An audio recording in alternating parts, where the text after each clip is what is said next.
चुनाव है ये बहुत महत्वपूर्ण चुनाव है, बहुत जिम्मेदारी का चुनाव है, देश की सरकार को बदलने का चुनाव है। और इस जिम्मेदारी को मैं बहुत छोटी हूँ, लेकिन हमारे राष्ट्रीय अध्यक्ष अखिलेश यादव जी ने मुझ पर इतनी बड़ी जिम्मेदारी सौंपने का काम किया है।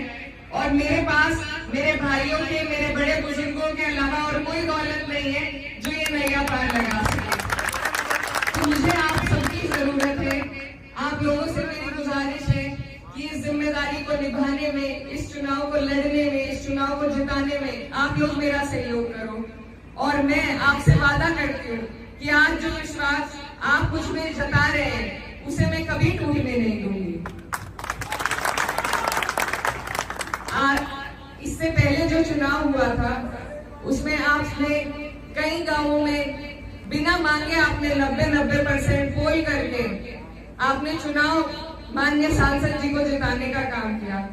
शायद वो पहुंचे भी ना हो सब तक वोट मांगने के लिए, लेकिन सबने उन्हें वोट दिया और जिसके बदौलत आज वो हमारे जनप्रतिनिधि बन पाए।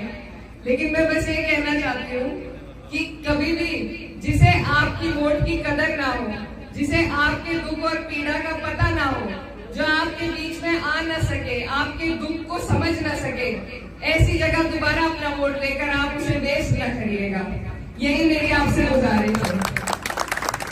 पूरे 5 साल में जनप्रतिनिधि का काम होता है अपने लोगों की आवाज उठाना, और आवाज तभी उठा सकते हैं जब हमें अपने लोगों के दुख और पीड़ा का पता हो, जब हम रोज उनके बीच जाते हो, उनके सुख दुख में उनके साथ ही रहते हो। लेकिन जहां तक हमने सुना और देखा है, पिछले 5 सालों में हमारे पूरे लोकसभा के लोगों को सिर्फ मायूसी और हताशा हासिल हुई है। और ये सिर्फ इसलिए हुआ क्योंकि आपने ऐसे लोगों को वोट दिया जिन्हें आपके वोट की न कदर थी न ललक थी आपका वोट लेने की।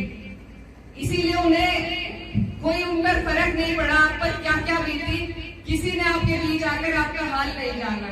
रसूलपुर से हमारे प्रधान जी हैं, वहां पर चुनाव के दौरान 29 लड़कों पर मुकदमा हुआ था। चुनाव में ही वो मुकदमा हुआ था और आज तक वहां के लोग कई बार हमारे सांसद जी के पास जा चुके हैं, मदद के लिए जा चुके हैं, लेकिन एक बार भी सांसद जी ने वहां जाकर उनका हाल नहीं पूछा। तो अब अगर दोबारा आप ऐसे ही जनप्रतिनिधि को चुनना चाहते हो या कुछ बदलाव चाहते हो, ये फैसला आपके हाथ में है।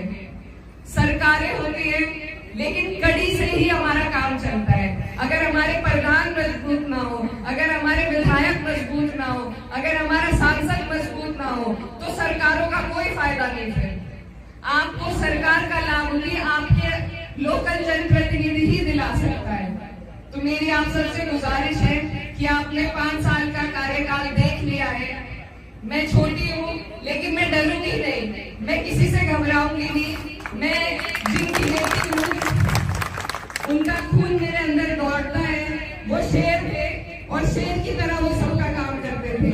और मैं अपने पिताजी, अपने वाले मरहूम सांसद मुनव्वर हसन जी की तरह, मुझे आपसे मौका चाहिए कि मैं उनकी तरह आपकी काम आ सकूं, आपकी सेवा कर सकूं।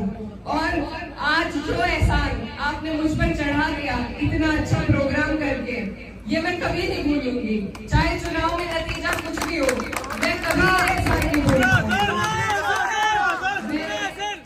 बस ये चुनाव जो है अब कुछ ही दिन रह गए हैं, दोबारा यहाँ पर हमारा आना ना हो, तो मैं आप सबसे एक वादा लेना चाहती हूँ कि आप सब मेरे बड़े हैं, मेरे भाई हैं, मेरे बुजुर्ग हैं। अब ये जिम्मेदारी आगे आपके हाथ में है कि आपको एक एक वोट ढूंढ कर, निकाल कर डलवाने का काम करना है, अपनी वोट परसेंटेज को बढ़ाने का काम करना है और साइकिल के सामने बटन दबाकर अपनी छोटी बहन को जिताने का काम करना है।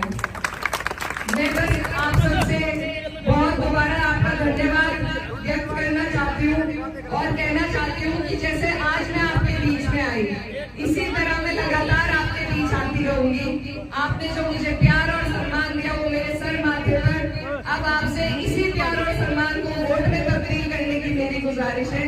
आज के प्रोग्राम के लिए आपका बहुत बहुत धन्यवाद। जय हिंद, जय समाजवाद।